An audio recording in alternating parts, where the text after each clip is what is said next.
I worked the back half of the store, headphones off, cutter in my pocket, mine on pallets. That job turns you into a pair of hands. Scan, slice tape, drag boxes, shove product forward, break down cardboard, repeat. Near close, when the front end quieted down and the lights felt harsher, a guy started showing up. He never bought anything. He never carried a basket. He just slid into whatever aisle I was in and did this fake browse thing, staring at the same labels, not touching them, not moving his feet unless I moved mine. He stood too still. He watched my hands. He waited for me to move first like he was timing me. I kept telling myself he was just lonely or bored because the other option made my skin crawl. After a few nights, I started changing my pattern without meaning to. I stayed in the brighter lanes. I took the long route to the stockroom, so I'd pass cameras and other employees. I'd glance up and he'd tilt his head like he was reading. Then the second I looked down, I'd feel that pressure at the back of my neck again. I mentioned it to my supervisor in that careful way people do when they don't want to get labeled. He smirked and said, "Welcome to retail. Like being watched is a perk of the job." I shut up and stocked faster. Then one night I came back from the stockroom and there was a bag of candy sitting on my cart, right where I keep my scanner. A receipt was folded around it like a tag. On the receipt line where the cashier can type a name, it had mine. Clean spelling. Nonik Num. My actual name. I don't wear a name tag. I don't hand my name out. I grabbed the bag like it was dirty and walked up front to the register. I asked the cashier who printed it. She shrugged like I'd asked who bought gum. She said the guy asked for your name for a survey. I told her I don't have a name tag and that's not her name to give away. She got defensive fast, like I was accusing her of stealing. She said she was busy. She said he was polite. She said I was making it weird. I snapped back that he made it weird, not me. She rolled her eyes and told me to talk to a manager if I was so paranoid. That word, paranoid, hit harder than it should have because it made me doubt myself for half a second. I threw the candy in the break room trash and washed my hands even though I hadn't eaten a thing. Then I went back out and worked with my shoulders up around my ears. The next night, he showed up again, right on schedule. Same aisle, same posture. He didn't even look surprised that the candy was gone. I watched him watch me, and I hated that it felt like he'd already stepped over a line and nobody around me cared. I asked a coworker to swap trash runs with me. He laughed and said, "Trash is trash." I asked the supervisor if someone could walk with me. He sighed like I'd asked for a paid vacation and told me not to cause a scene. I didn't want a scene. I wanted a door between me and that guy. So I did my trash run early to avoid being alone at the end of the night. I shoved the big bin out the back hall, pushed through the service door, and the outside air hit me with that sour compactor stink. The alley behind the store is always half lit, half shadow, and every sound echoes off metal. I rolled the bin toward the dumpster and heard the service door click behind me.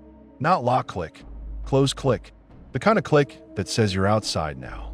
My stomach dropped. I turned my head and the handle was already out of reach because I'd walked too far with the bin. Then he stepped out from behind the compactor like he'd been standing there the whole time. Hoodie, same dead still body. He held the phone up, screen glowing, camera pointed straight at me. He didn't rush. That's what scared me. He moved like this was the plan, and I was just finally playing my part. He smiled like he'd already won and just wanted proof. I backed up, kept the bin between us, and jammed my hand into my pocket for my keys. My fingers went useless. I dropped the keyring once. I scooped it up and tried to angle back toward the door, but he slid around the bin and closed the gap fast. His hand clamped onto my sleeve. His grip felt practiced, not desperate. Like he knew exactly how much pressure to use so you can't yank free without tearing your own clothes. My other hand went to my pocket and found the box cutter without thinking.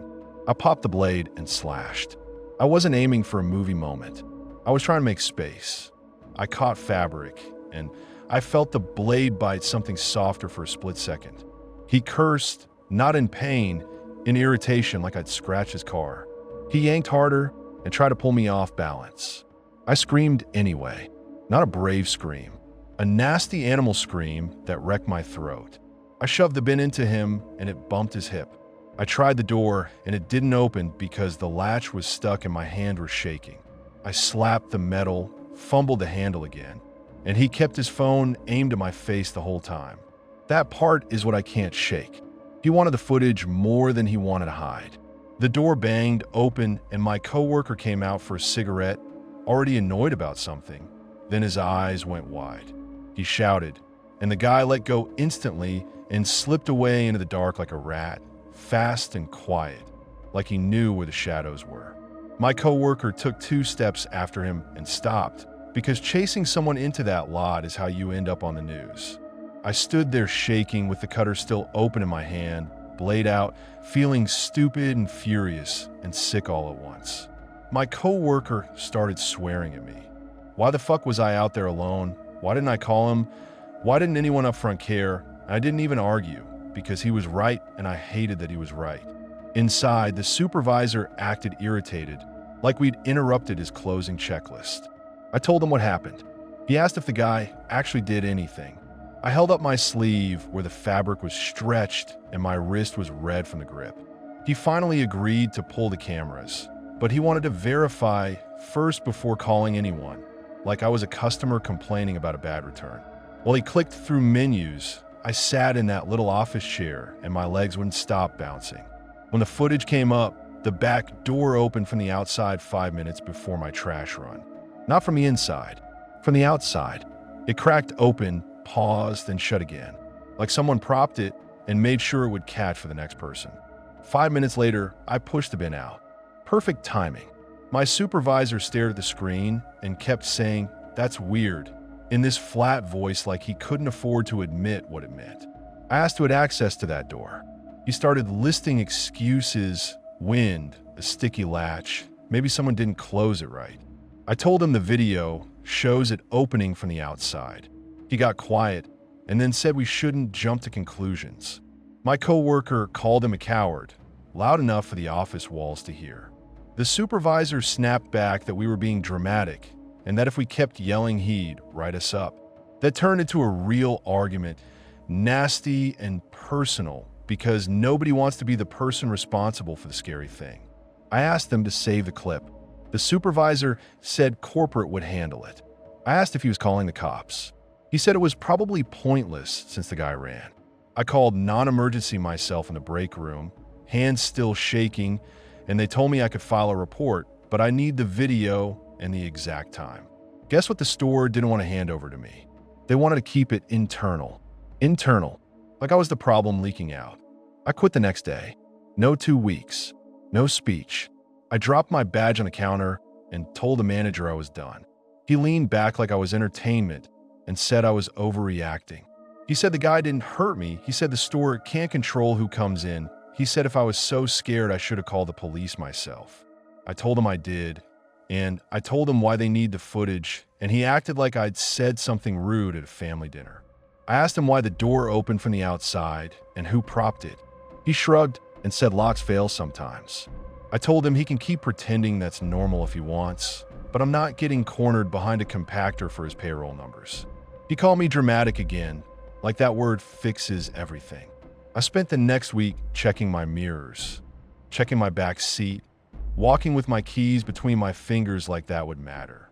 I kept replaying his face in my head and hating myself for not catching it clearer in the dark. I told myself it was over because I wasn't at the store anymore and he didn't know where I lived. Then one morning I walked out to my car and froze. On my windshield sat the same candy bag, pressed flat under the wiper, folded around a fresh key copy that fit my apartment.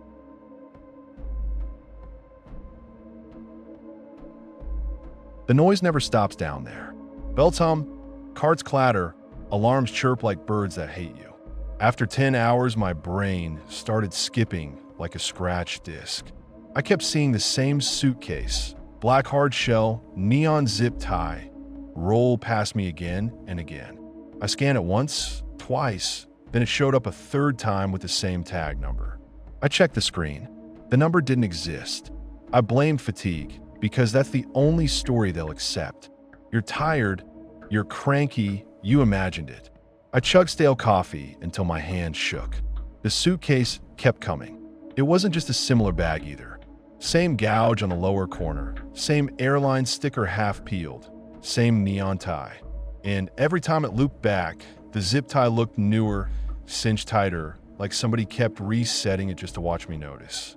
I started memorizing dumb details like that because everything else felt slippery: time, counts, even faces. I flagged my lead. He didn't even turn his head at first. He just stared at the backlog monitor and barked at everyone to move faster. When he finally looked at me, I told him the tag number was repeating and the lookup came back blank. He rolled his eyes and said we were behind. We were always behind. And if I kept slowing the line with ghost crap, he'd write me up. I snapped back because my feet hurt and I was sick of getting treated like a tool.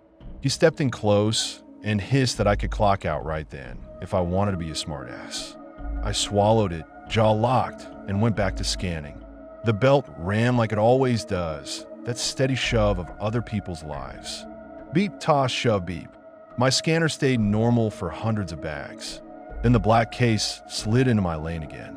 I scanned. The device hesitated like a stutter. It threw an error, then dumped me back to the home screen. I scanned again and watched the tag number appear, then vanish like it got deleted mid-blink. I typed it in by hand. No record. Not misrouted. Not duplicate. Nothing. I tried a different terminal. Same result. I tried swapping batteries in the scanner like a ritual. Still nothing. A coworker asked what I was doing, and I told him, quick, low voice. He gave me this look like he didn't want to get involved and said I should let it go, then walked off like the floor was hot. By 4 a.m., everyone gets mean. Somebody kicked a cart and clipped my shin. Another guy kept blasting music and acting deaf when the supervisor yelled. We were all running on caffeine and spite.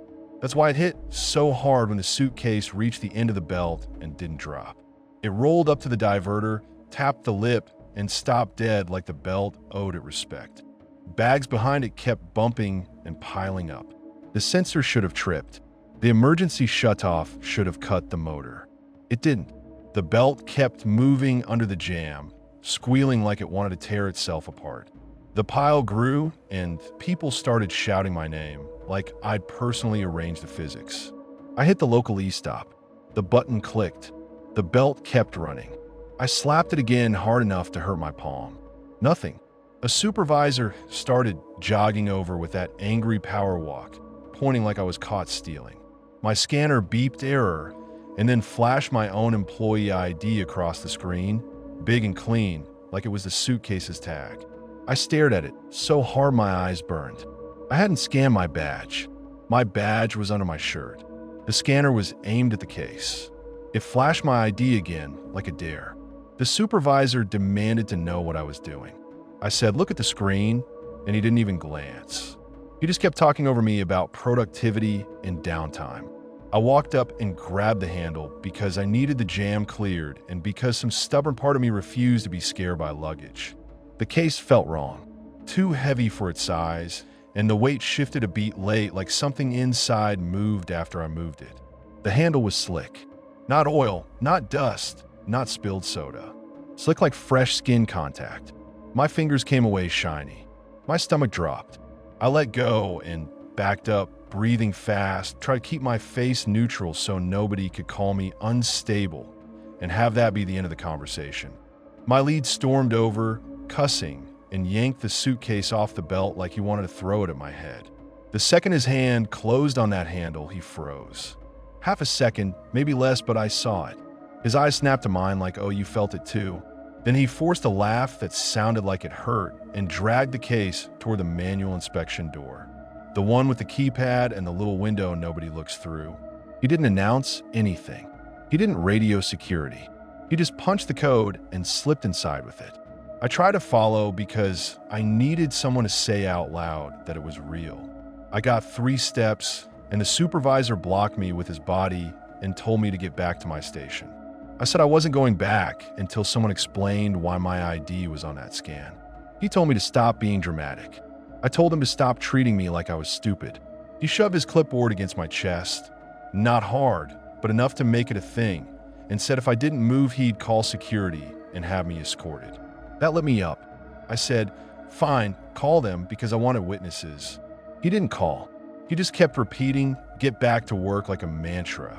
Meanwhile, the belt finally stopped like nothing had happened, and everybody rushed to clear the pile and look busy. My lead came back alone. He looked pale, like he'd swallowed something he couldn't spit out. He avoided my eyes and told me to clock out early because I looked sick. I argued, because losing hours means losing rent money, and he snapped that HR would handle it and I was done for the night. He kept rubbing his fingertips together, like he couldn't get that slick feeling off. As I walked out, I looked back at the manual door. It was closed. No sound from inside. No radio chatter. Just a normal churn, like the place had absorbed the whole moment and burped it away. HR called the next day and talked at me like I was a malfunctioning appliance.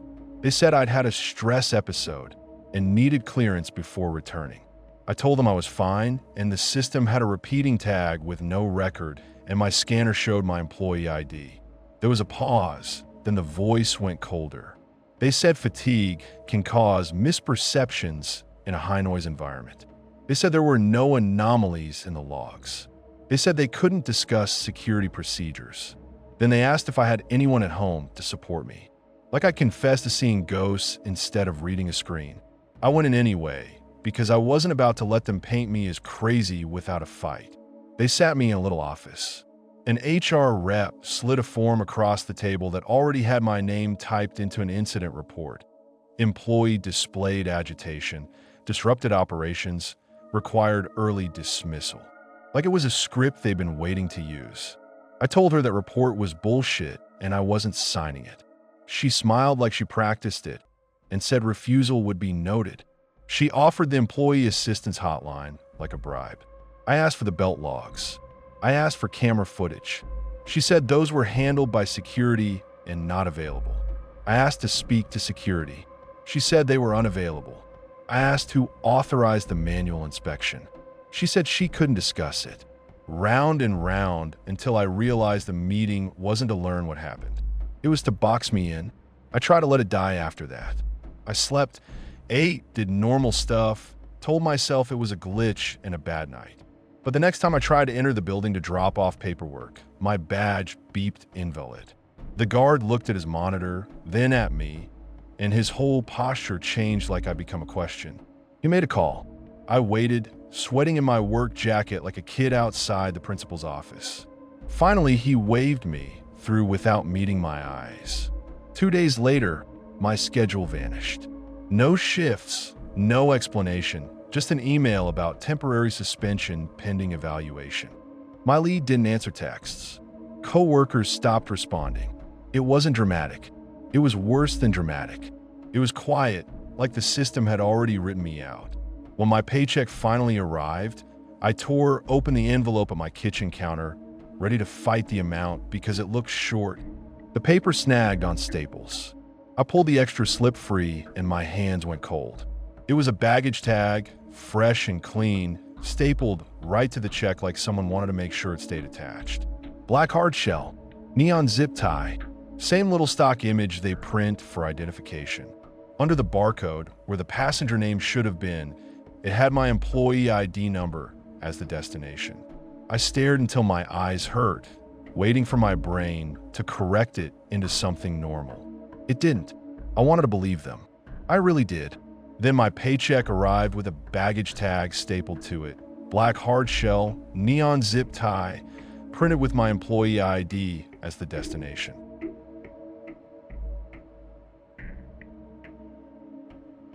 The tenant led me down and stayed at the stairs like he didn't want to smell it. The basement had that wet cement stink and a warm spot of air that didn't make sense.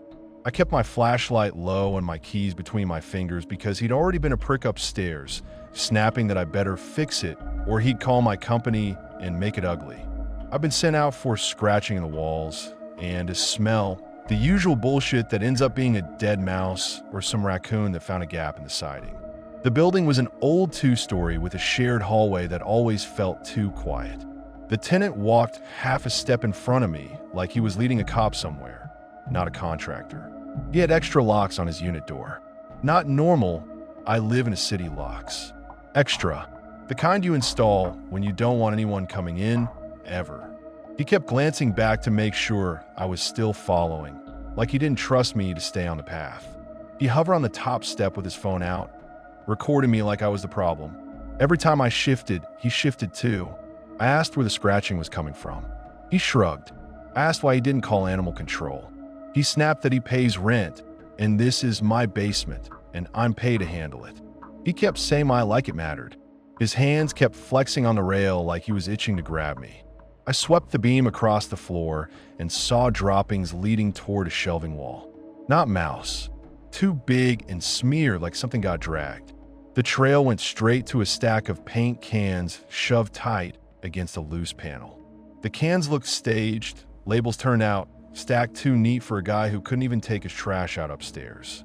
I tapped the shelf, and dust fell off in a clean line, like the whole thing had been moved and put back. I moved the first can, and he barked from above that I was breaking his shit. I told him to shut up and let me work. He didn't come down another step. He just watched, breathing through his mouth like the smell was hurting him, but he didn't look away once. If you're grossed out, you leave. You don't stay to supervise. He tried to tell me I wasn't allowed to move his paint, and I told him if he wanted to be in charge, he should have fixed his own problem. The panel flexed when I pressed it. No screws. No nails. I pulled and it popped free, and a pocket of warmer air rolled out like a breath. My flashlight dropped into a crawl space big enough for a person to sit in. Somebody had made it livable. Foam pad, water bottles lined up, a bucket with a lid, cheap LED puck lights taped to studs. The lights were on, humming faint, making the air feel used. The foam pad had a dent like somebody sat there a lot. And then I saw the Polaroids. A line of them pinned to wood, all taken from low angles through vents. Women in bathrooms. Women asleep. Women bending into dryers. There was a laundry room shot where the woman's face was half in frame and she looked wiped, and it hit me that none of them knew they were being collected like this. Dates were written in marker on a few. Recent. One was from last week. One was from 3 days ago. My hands went cold. I yanked my work phone out and started taking pictures fast. Foam pad, bucket, lights, Polaroids, the taped edges. Anything that proved this wasn't just a bad feeling. My flashlight shook. Up on the stairs, I heard him shift, a shoe scraping, and I pictured him coming down quiet behind me, and I hated that my brain went there. I took a photo of the dates on the bottoms because that felt like the only thing that could force anyone to take it seriously. I backed out and slapped the panel against the wall, not even thinking. The tenant finally stepped down one step and started swearing at me for breaking shit. He stayed on the stairs, but he leaned forward like he wanted to stop me with his body. He wasn't asking what I found. He demanded my phone, said I was taking private pictures, and he'd call the cops on me. He planted his feet across the stairs and blocked the way up. I could smell his cologne fighting the basement stink and losing. I shoved past him, shoulder into his chest. He grabbed my sleeve. I ripped free and kept climbing. He called me a lying piece of shit and kept reaching like he couldn't help himself. I didn't stop until I was outside with my truck door shut and locked. Engine on, hands shaking on the wheel. I sat there a second and realized my heart was hammering so hard my chest hurt. I called police from the driver's seat. I kept it simple because I could feel myself spiraling. Hidden crawl space, women's photos, dates, tenant tried to keep me in the basement. The dispatcher asked if I was safe. I looked up and saw him in the doorway staring straight at my truck. He lifted his phone like he was filming me, then walked back inside, calm as hell. While I waited, he started hauling the paint cans to the curb like he was cleaning. Back and forth, quick trips, eyes always on my windshield. Then he dragged a trash bag down the driveway, tied tight, heavy enough to scrape. It wasn't floppy. It moved like it had packed weight. He kept it close to his legs like he didn't want it swinging and showing shape. I got out. I shouldn't have, but I did. I jogged after him and grabbed the bag near the knot. The plastic felt warm. Something inside shifted against my hand, not like loose trash. He swung the bag into my chest, and I went down on my ass in the gravel. Wind punched out of me. My phone skittered away and landed face down. He yanked the bag back and kept dragging fast toward the side yard, like he just needed it out of sight. I grabbed my phone and saw a fresh crack across the corner of the screen. The cruiser turned in with lights on right then. He froze for half a second, then put on this offended face like I'd attacked him for no reason. I pointed at the bag, then at the basement door, talking too fast. He talked over me, louder, saying I broke into his private area, threatened him, assaulted him. The male cop's expression drifted towards civil dispute like I was wasting his night. I pulled up my camera roll to show them the photos. The screen loaded and my stomach dropped. Nothing. No crawlspace shots. No polaroids. Like I never took them. I scrolled until my thumb hurt. I checked recently deleted. Empty. I told them I'd just taken them 10 minutes ago, and the male cop looked at me like I was trying to sell him a ghost story. I let them down anyway. Straight to the shelf. The paint cans were gone. The shelf had been shifted. The loose panel sat perfectly flush, like it had never been touched. I pulled it open and the crawl space was stripped bare. No lights, no vatas, no vakit, no photos. Only the foam pad remained, still warm like someone had just stood up from it. That warm pad was the only thing that made the female cop pause. She touched it with the back of her fingers and her face tightened. The male cop shined his light around and started talking about someone squatting like that explained Vince shot Polaroids. The tenant shrugged and said he never goes down there, then said I must have planted the pad to frame him. He smirked for half a second like he couldn't help it. I tried to get them to open the trash bag. I tried to get them to take my phone and run it, pull data, anything. The male cop said they didn't have probable cause for a trash bag on private property and told me to calm down. Calm down, like I was upset about a busted shelf. They took a statement and left. The female cop didn't say much, but she didn't look at me like I was crazy. When the cruisers pulled away, the tenant didn't even look at me. He just shut the building door like he'd won, and I was the embarrassing problem that came with it. I sat in my truck for a minute, staring at that door, thinking about all the people upstairs who'd never know what sat behind their vents. 2 days later, my company told me to stop telling stories because the tenant threatened to sue. That's how they framed it. Stories. My supervisor said the building owner wanted it quiet and I needed to be smarter. HR asked if I had proof now that I didn't have pictures.